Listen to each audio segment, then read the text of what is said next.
Stephen ചേട്ടാ, കഴിഞ്ഞ ദിവസം മണി ഇട്ട ഒരു ഫേസ്ബുക്ക് പോസ്റ്റ് വലിയ രീതിയിൽ വൈറലാവുകയാണ് ഇപ്പോഴാണ് ശരിക്കും വൈറൽ ആയത് എന്നാണ് ആ ഒരു പോസ്റ്റിലെ കുറിപ്പെന്ന് പറയുന്നത്. അതിന് മുകളിലായി കൊടുത്തിരിക്കുന്ന ഫോട്ടോ കഴിഞ്ഞ ദിവസം ഇത്തരത്തിൽ ബസ്സിൽ ലൈംഗികാതിക്രമം നടത്തിയെന്ന് ആരോപിക്കപ്പെട്ട യുവാവിന്റെയും അതുപോലെ തന്നെ യുവതിയുടെയും ഫോട്ടോയായിരുന്നു, ആരോപണം ഉന്നയിച്ച യുവതിയുടെയും.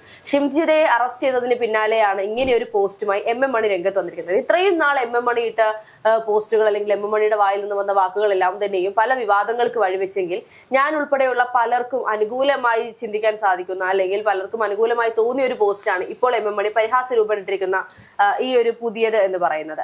യഥാർത്ഥത്തിൽ ഈ പറയുന്ന പെൺകുട്ടി ഇപ്പോൾ ഷിംജിതയുടെ അറസ്റ്റുമായി ബന്ധപ്പെട്ട് ഷിംജിതയുടെ പോസ്റ്റിന് താഴെ മറ്റൊരു പെൺകുട്ടിയുടെ കമന്റ് ഉണ്ട്. ഇറങ്ങാൻ നേരം കൈ എന്റെ നേരെയും വന്നു എന്നുള്ള കമന്റുകൾ വന്നു എന്നൊക്കെ പറയപ്പെടുന്നുണ്ട്. ഇതെല്ലാം തിരിച്ചടി ആയിക്കൊണ്ട് ഷിംജിത പൂർണ്ണമായും പുറത്തു വരാനുള്ള സാധ്യതകൾ കാണുന്നുണ്ടോ? നോക്കൂ, ഈ വിഷയത്തിൽ ഇപ്പോഴും ഒരു ഡിസിഷനിലേക്ക് എത്താനായിട്ട് തന്നെ സാധിച്ചിട്ടില്ല എന്നുള്ളതാണ്. ഇപ്പോൾ അദ്ദേഹം തെറ്റ് ചെയ്തിട്ടുണ്ടോ എന്ന്, അദ്ദേഹം ഒരിക്കലും ജീവൻ എടുക്കേണ്ട ആളല്ല. അദ്ദേഹം അങ്ങനെ ഉണ്ടെങ്കിൽ നിയമ പോരാട്ടം നടത്തേണ്ടതാണ്. പിന്നെ പൊതുസമൂഹത്തിൻ്റെ കടിച്ചുകീറൽ, ഒന്നെങ്കിൽ അദ്ദേഹം പാപഭാരത്താലായിരിക്കും ആത്മഹത്യ ചെയ്തത്, അല്ലെങ്കിൽ അദ്ദേഹം നാണക്കേട് കൊണ്ടായിരിക്കും ആത്മഹത്യ ചെയ്തത്. ഇത് മരണപ്പെട്ടതിന് ഈ രണ്ട് കാരണങ്ങളായിരിക്കും ഉണ്ടാവുക. സുഹൃത്തിനോടൊക്കെ സംസാരിച്ചു എന്ന് ഈ ഘട്ടങ്ങളിൽ നമുക്ക് വാർത്തകളിൽ നിന്ന് അറിയാൻ കഴിയുന്നുണ്ട്. ഷിംജിത ഇതുമായി ബന്ധപ്പെട്ട് പറയുന്നത് ആദ്യഘട്ടത്തിൽ, അതായത് ഈ വീഡിയോ പുറത്തു വന്ന പലതരത്തിലുള്ള വീഡിയോകളുണ്ടല്ലോ, വീഡിയോയിൽ നേരത്തെ ഈ ബുദ്ധിമുട്ടുകൾ ഉണ്ടായിരുന്ന സമയത്ത് അദ്ദേഹത്തിനോട് പറയാമായിരുന്നില്ലേ എന്ന് ഒരു ഭാഗം ചോദിക്കുന്നുണ്ട്. ഇങ്ങനെ വീഡിയോ എടുത്താണ് പ്രചരിപ്പിക്കുന്നത്. ഇപ്പോൾ ഹർഷയ്ക്കൊരു ബുദ്ധിമുട്ടുണ്ടാവുകയാണെങ്കിൽ ഹർഷ എന്താണ് ചെയ്യുന്നത്? ഉടൻ തന്നെ കണ്ടക്ടറോട് പറയുകയും ആ ബസ് നിർത്തുകയും പോലീസ് സ്റ്റേഷനിൽ പരാതിപ്പെടുകയും അല്ലെങ്കിൽ അദ്ദേഹത്തെ അവിടെ സ്പോണ്ടേനിയസ് ആയിട്ടുള്ള ഒരു ആക്ഷൻ ആയിരിക്കും നമ്മുടെ ഭാഗത്തുനിന്ന് ഉണ്ടാവുക എന്നുള്ളത്. കാരണം അതിനപ്പുറത്തേക്ക് വീഡിയോ എടുത്ത് പ്രചരിപ്പിച്ച് നമ്മുടെ ശരീരം മറ്റൊരാൾ ഉപയോഗിച്ചതിന് ശേഷം അല്ലെങ്കിൽ ആസ്വദിച്ചതിന് ശേഷം അത് പിന്നീട് പ്രദർശിപ്പിക്കുന്നതിൽ കാര്യമുണ്ട് എന്ന് തോന്നുന്നില്ല. അതിനപ്പുറത്തേക്ക് ആ ഒരു സമയത്ത് തന്നെ പ്രതികരിക്കണമായിരുന്നു. പക്ഷേ ഇപ്പോൾ ഈ പറയുന്ന കേസിന്റെ ഒരു ആക്കം കുറയുന്ന നിലയിലേക്കാണ് കാര്യങ്ങൾ പോകുന്നത്. കഴിഞ്ഞ ദിവസം വരെ 10 വർഷത്തോളം ഷിംജിതയ്ക്ക് തടവ് ശിക്ഷ ലഭിക്കാൻ സാധ്യതയുണ്ട് എന്ന് പറഞ്ഞിടത്തു നിന്നും ഇപ്പോൾ ഷിംജിത വലിയ ശിക്ഷകളൊന്നുമില്ലാതെ ഇളവുകൾ കിട്ടി പുറത്തു വരാൻ സാധ്യതയുണ്ട് എന്നുള്ള നിലയിലേക്കാണ് കാര്യങ്ങൾ പോയിക്കൊണ്ടിരിക്കുന്നത്. മനഃപൂർവ്വമല്ലാത്ത നരഹത്യ തുടങ്ങിയ വകുപ്പുകളാണ് കിട്ടേക്കുന്നത്. IT ആക്ട് ഇട്ടിട്ടുണ്ടോ എന്ന് അറിയില്ല, FIR പരിശോധിക്കേണ്ടതുണ്ട്. അപ്പോൾ ഇതുമായി ബന്ധപ്പെട്ട് ഇപ്പോൾ എല്ലാവരും നോക്കൂ, ഒരു ഘട്ടത്തിൽ കേരളത്തിലെ സ്ലീപ്പർ സെല്ലുകാരായിരുന്ന എല്ലാ മനുഷ്യരും ഈ ഒരു വിഷയത്തിൽ പ്രതികരിക്കുന്നത് നമ്മൾ കണ്ടു. വളരെ കാലങ്ങൾക്ക് ശേഷം രാഷ്ട്രീയപരമായി അഭിപ്രായങ്ങളില്ലാത്ത അല്ലെങ്കിൽ മതപരമായ അഭിപ്രായങ്ങളില്ലാത്ത മറ്റ് വിഷയങ്ങളിലൊന്നും തന്നെ അഭിപ്രായമില്ലാത്ത സാധാരണക്കാർ ഒരുപാട് തരത്തിൽ സ്ത്രീകൾ തന്നെ ഈ ഇതിനെതിരെ പുരുഷ അനുകൂല നിലപാടുമായി മുന്നോട്ട് വരുന്നൊരു സാഹചര്യം ഉണ്ടായിരുന്നു. കഴിഞ്ഞ കാലങ്ങളിൽ MA ബേബി അതേപോലെ തന്നെ മണിയൊക്കെ ഉൾപ്പെടെയുള്ളവർ ഇതിനെപ്പറ്റി പ്രതികരിച്ചിരുന്നു. മണി ഇലക്ഷന് ശേഷം, തദ്ദേശ തെരഞ്ഞെടുപ്പ് ഇലക്ഷന് ശേഷം നടത്തിയ പരാമർശം CPM-നെ വെട്ടിലാക്കിയതിന് ശേഷം അദ്ദേഹം തിരിച്ചുവരവ് നടത്തിയിരിക്കുന്നത് ഈ പോസ്റ്റിലൂടെയാണ്. അതിലും പക്ഷേ അദ്ദേഹം ഒരു സ്ത്രീപക്ഷ നിലപാടാണോ ഉയർത്തിപ്പിടിച്ചിരിക്കുന്നത് എന്ന് ചോദിച്ചാൽ അതിൽ സംശയമുണ്ട്. അല്ല, സ്ത്രീപക്ഷ നിലപാടല്ല ഇപ്പോൾ ഇവിടെ, കൃത്യമായി ന്യായത്തിനൊപ്പം അല്ലെങ്കിൽ സത്യത്തിനൊപ്പം എന്നുള്ള നിലയിലാണ്. ഒരുപക്ഷെ ഈ പറയുന്ന മണിക്ക് അറിയാമോ ന്യായവും സത്യവും? അതാണ് ഞാൻ പറയാൻ വന്നത്. ഈ പറയുന്ന ദീപക് ഒരുപക്ഷെ ജീവനോട് ഉണ്ടായിരുന്നുവെങ്കിൽ അല്ലെങ്കിൽ ഇന്നിപ്പോൾ ഇങ്ങനെ ഒരു കാര്യം ചെയ്തില്ലായിരുന്നെങ്കിൽ തീർച്ചയായും കഴുകൻ കണ്ണുകളോട് കൂടി അദ്ദേഹത്തെ നോക്കിക്കാണുന്ന ഒരു സമൂഹമായിരിക്കും നമ്മുടെ ചുറ്റുമുണ്ടാവുന്നത്. ഒരിക്കലുമല്ല. ഈ പറയുന്ന അദ്ദേഹത്തിന് ചിലപ്പോൾ ഒരു പക്ഷെ നേരത്തെ ചേട്ടൻ പറഞ്ഞതുപോലെ പാപഭാരത്താലോ അല്ലെങ്കിൽ നാണക്കേട് കൊണ്ടോ ഇത് രണ്ടിൽ ഏതെങ്കിലും ഒന്നാകാം. ഒരുപക്ഷെ കുറ്റബോധം, ഞാൻ അങ്ങനെ ചെയ്തു പോയല്ലോ എന്നുള്ള കുറ്റബോധമാണോ, അതോ ചെയ്യാത്ത തെറ്റിന് ക്രൂശിക്കപ്പെടേണ്ട സാഹചര്യം എനിക്കില്ല, അതുകൊണ്ട് ഞാൻ എന്റെ ജീവിതം അവസാനിപ്പിക്കുന്നു, അതിനുള്ള ഒരു മാനസികമായ ഒരു ധൈര്യം എനിക്കില്ല എന്നുള്ള തുറന്നു വെക്കലാണോ ഈ ആത്മഹത്യ എന്നുള്ളത് കൃത്യമായി നമുക്കറിയില്ല. അന്വേഷണങ്ങൾ നടക്കുന്നുണ്ട്.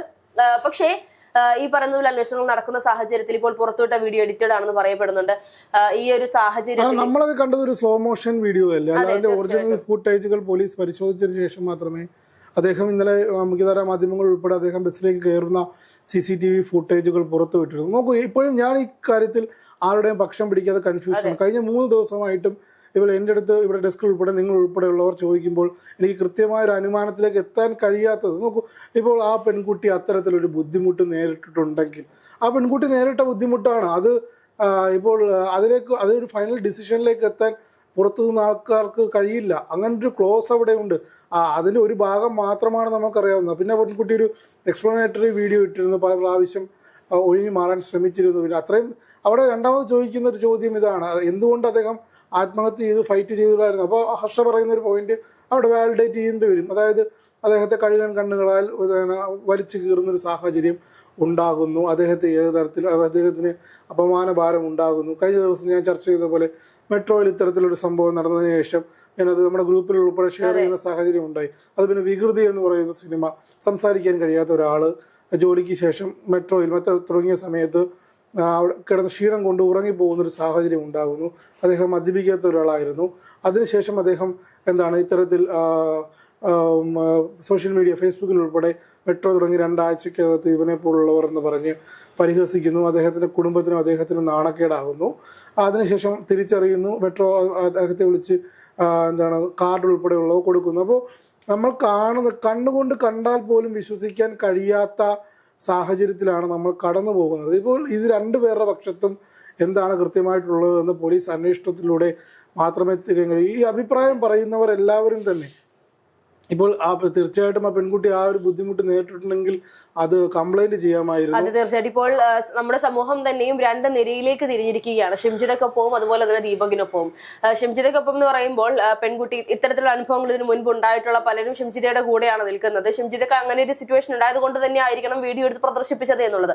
അപ്പോഴും മറ്റൊരു ചോദ്യം, എന്തുകൊണ്ട് അവിടെ കണ്ടക്ടർ അറിയിച്ചില്ല, അല്ലെങ്കിൽ എന്തുകൊണ്ട് അപ്പോൾ പ്രതികരിച്ചില്ല എന്നുള്ളതാണ്. നോക്കൂ, അതല്ല, ഈ ഒരു വിഷയത്തെ എടുത്തുകൊണ്ട് സ്ത്രീപക്ഷ നിലപാടുകൾ സ്വീകരിക്കാതെ അതിനെ തള്ളിക്കൊണ്ട് വളരെ നോർമലൈസ് ആയി മെയിൽ ഷോവിനിസ്റ്റ് ആയിട്ടുള്ളൊരു സമൂഹം ഇതിനെ ഏറ്റെടുത്ത് അതിനെ ഗ്ലോറിഫൈ ചെയ്യുന്ന ഒരു ഘട്ടം നമ്മൾ ഇതിലൂടെ കാണുന്നുണ്ട്. അത്തരത്തിലുള്ള പോസ്റ്റുകളും വീഡിയോകളും റീൽസുകളും വരുന്നുണ്ട്. KSRTC ബസ്സുകളിൽ ഇതേപോലെ പോസ്റ്ററുകൾ പതിപ്പിക്കുന്നത് കാണുന്നുണ്ട്. അതൊന്നും ഒരു പരിഷ്കൃത സമൂഹത്തിന് ചേർന്നൊരു കാര്യമല്ല എന്നാണ് ഈ ഘട്ടത്തിൽ പറയാനുള്ളത്. ഈ പറയുന്നത് പോലെ പുകവലിക്കരുത്, കയ്യും തലയും പുറത്തിടരുത് എന്ന് പറയുന്നതിന്റെ തൊട്ട് താഴെ റിച്ചിന് വേണ്ടി വീഡിയോ എടുക്കരുത്, പുരുഷന്മാരെ ബുദ്ധിമുട്ടിക്കരുത് എന്ന് പറയുന്നത്. കഴിഞ്ഞ 2 ദിവസമായി റീൽസുകൾ തുറക്കാൻ കഴിയില്ല. ഇപ്പോൾ ഓഫീസുകളിൽ അല്ലെങ്കിൽ മറ്റിടത്ത് ഒരു പെൺകുട്ടി വന്നിരിക്കുന്നു, റീച്ച് കുറവാണല്ലോ എന്ന് പറയുന്നു, ആൺകുട്ടികൾ ചിതറി ഓടുന്നു. അത്തരത്തിലുള്ള റീലുകളും സ്റ്റാറ്റസുകളും ഫോട്ടോസുമാണ് ഇപ്പോൾ ഇൻസ്റ്റാഗ്രാമിലും അതേപോലെ സോഷ്യൽ മീഡിയ ഫീഡുകളിലും നിറയുന്നത്. ആ ഒരു സാഹചര്യത്തിൽ ഈ ഒരു വിഷയം ഒരു ഒറ്റപ്പെട്ട വിഷയമാണോ എന്ന് വെച്ചാൽ അല്ല. ഇത്തരത്തിൽ സ്ത്രീകൾ ബസ്സിൽ ഇത്തരത്തിലുള്ള ബുദ്ധിമുട്ടുകൾ അനുഭവിക്കുന്നുണ്ട്. ഇത് കാലാകാലങ്ങളായിട്ട് ഉള്ളതാണ്. ഇതിനെതിരെ പല പെൺകുട്ടികളും പല ഘട്ടങ്ങളിലും പ്രതികരിച്ചിട്ടുണ്ട്. അതിലൊക്കെ കഴമ്പുള്ളതാണ്. സവാദിനെ പോലുള്ളവർ നമ്മുടെ നാട്ടിലുണ്ട്. അത് മനോവൈകൃതമാണ്. അതിനെ കൈകാര്യം ചെയ്യേണ്ടത് നിയമപരമായിട്ടും ക്ലിനിക്കലിയും കൈകാര്യം ചെയ്യേണ്ടത് സർക്കാരുകളുടെ ആവശ്യമാണ് എന്നുള്ളത് ഒരു വലിയ പോയിന്റാണ്. നോക്കൂ, മറ്റൊരു കാര്യം, ഈ ഷിംജിതയുമായി ബന്ധപ്പെട്ട് വരുമ്പോൾ ഷിംജിത എന്തുകൊണ്ട് പരാതി കൊടുത്തില്ല, അദ്ദേഹം വീഡിയോ എടുത്ത് പ്രചരിപ്പിച്ചു എന്നാണ് ഒരു കൂട്ടർ ചോദിക്കുന്നത്. അത്തരമൊരു കാര്യം, അത്രയും തിരക്കേറിയ ബസ്സിൽ ഇന്റൻഷനോട് കൂടിയാണോ ഈ കുട്ടി ഇത്തരത്തിൽ വീഡിയോ എടുത്തത് എന്ന് ചോദിക്കുന്നത് വളരെ അത് ശരിയാണ്. ഇപ്പോൾ ഹർഷയും ഞാനൊക്കെ ഇത്തരത്തിലൊരു യാത്ര പോവുകയാണ്, വളരെ തിരക്കേറിയ ബസ്സിലാണ്. തിരക്കേറിയ ബസ്സിൽ നമ്മൾ യാത്ര ചെയ്യുമ്പോൾ എങ്ങനെയെങ്കിലും തിരക്ക് മാറി ഇതിൽ നിന്ന് പുറത്തിറങ്ങിയാൽ മതിയെന്ന് പറയുന്ന അവസ്ഥയിലായിരിക്കും നമ്മളൊക്കെ യാത്ര ചെയ്യുന്നത്. ആ ഒരു സാഹചര്യത്തിൽ ഇപ്പോൾ ഹർഷ ഒരു പെൺകുട്ടിയാണ്. അപ്പോൾ ആ ഒരു സാഹചര്യത്തിൽ ഹർഷ പെട്ടെന്ന് ഒരു വീഡിയോ എടുക്കാനുള്ള ശ്രമം നടത്തുമോ, അല്ലെങ്കിൽ അപ്പോൾ തന്നെ റിയാക്ട് ചെയ്ത് ഒഴിഞ്ഞു മാറി നിയമ നടപടിയിലേക്ക് പോകും? തീർച്ചയായും ആ ഒരു സമയത്ത് തന്നെ നമ്മൾ റിയാക്ട് ചെയ്യുള്ളൂ. അതിനപ്പുറത്തേക്ക് ഒരു ഫോൺ, ആ ഒരു തിരക്കുള്ള ബസ്സിൽ ഫോൺ എടുക്കാൻ സാധിക്കുന്നത് തന്നെ വലിയ ഒരു മഹാഭാഗ്യം എന്ന് തന്നെ പറയേണ്ടി വരും. അതിനപ്പുറം ഈ പെൺകുട്ടി ആ ഒരു വീഡിയോ ഇട്ടപ്പോൾ അതിൽ പെൺകുട്ടിയുടേതായിട്ടുള്ള ഒരു എക്സ്പ്രഷൻ ഒക്കെ വലിയ രീതിയിൽ ജനങ്ങൾ നോക്കി കാണുന്നുണ്ട് എന്നുള്ളതാണ്. ഇവിടെ ജെന്യുവൻ ആയിട്ടുള്ള പരാതികൾ വന്നാൽ പോലും ഇപ്പോൾ പെൺകുട്ടികൾക്ക് പ്രതികരിക്കാൻ പറ്റാത്തൊരു സാഹചര്യത്തിലേക്ക് ഷിംജിത ഈ ഒരു കേസിനെ തള്ളിവിട്ട് കഴിഞ്ഞിരിക്കുകയാണ്. ഈ പറയുന്ന പോലെ MA ബേബിയുടെ ഫേസ്ബുക്ക് പോസ്റ്റൊക്കെ വരുന്നു എന്ന് പറയുമ്പോൾ ഇപ്പോൾ ശരിക്കും അവരാഗ്രഹിച്ചതുപോലെ വലിയൊരു റീച്ചിലേക്ക് അല്ലെങ്കിൽ ഒരു പാൻ കേരള ലെവലിലേക്ക് മാറിയിരിക്കുകയാണ് ഷിംജിത എന്ന് പറയുന്ന ഒരു വ്യക്തി. ഷിംജിത ഇന്ന് അറസ്റ്റ് ചെയ്തുകൊണ്ട് വലിയ രീതിയിലുള്ള പ്രക്ഷോഭങ്ങൾ ഇവിടുത്തെ BJP പ്രവർത്തകർ, യൂത്ത് കോൺഗ്രസ് പ്രവർത്തകരൊക്കെ നടത്തുന്നത് നമ്മൾ കണ്ടിരുന്നു. അതിന്റെ അടിസ്ഥാനം എന്താണെന്ന് എനിക്ക് മനസ്സിലാകുന്നില്ല. ഈ സ്ത്രീപക്ഷ നിലപാടുകൾ അല്ലെങ്കിൽ പുരോഗമന നിലപാടുകൾ എടുത്തു. ആ പെൺകുട്ടി അത്തരത്തിലൊരു ബുദ്ധിമുട്ട് നേരിട്ടിട്ടുണ്ടെങ്കിൽ ഇത്തരത്തിലുള്ള സമരങ്ങളൊന്നും തന്നെ ശരിയല്ല. ഇതിൽ ആരുടെ ഭാഗത്താണ് ശരി അല്ലെങ്കിൽ ആരുടെ ഭാഗത്താണ് തെറ്റ് എന്നുള്ളത് ഇതുവരെയും തെളിഞ്ഞിട്ടില്ല. ആ കുട്ടി ബുദ്ധിമുട്ട് നേരിട്ടിട്ടുണ്ടെങ്കിൽ ബുദ്ധിമുട്ട് തന്നെയാണ്. അദ്ദേഹം ഒരിക്കലും മരണപ്പെടാൻ വേണ്ട ഒരാളായിരുന്നില്ല. അദ്ദേഹം അതിനെ സോർട്ട് ഔട്ട് ചെയ്തിട്ട് നിയമ പോരാട്ടം നടത്തുക എന്നുള്ളതും. പക്ഷേ ഇത്തരത്തിലൊരു അലിഗേഷൻ വന്നാൽ കുറേ കാലത്തെങ്കിലും ആ വേട്ടയാടലുകൾ ഉണ്ടാകപ്പെടും. ആ സാഹചര്യങ്ങൾ ഒഴിവാക്കുക എന്നുള്ളതാണ് പ്രധാനം.